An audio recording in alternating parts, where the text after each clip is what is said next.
யாராலும் செய்ய முடியாதத தெனாலிராமன் ஒரு நிமிஷத்துல பண்ணிட்டான். தெனாலிராமன் ராஜாவையே சிரிக்க வைத்த கதை தெரியுமா?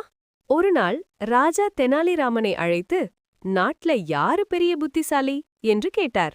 அதுக்கு தெனாலி சொன்னா, மக்கள் எல்லாரும் புத்திசாலிகள்தான். ராஜா உடனே சோதிக்க நினைத்தார்.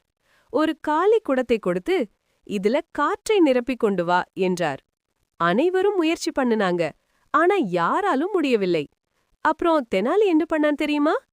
அவன் அந்த குடத்தை தண்ணீரால் நிரப்பிக் கொண்டு வந்தான். ராஜா கேட்டார், நான் காற்று கேட்டேன்.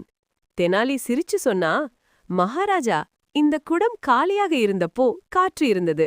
நான் தண்ணீர் ஊத்தினப்போ காற்று வெளியே போயிடுச்சு.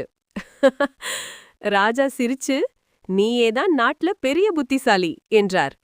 புத்திசாலித்தனம் என்றால் வேற மாதிரி யோசிப்பது.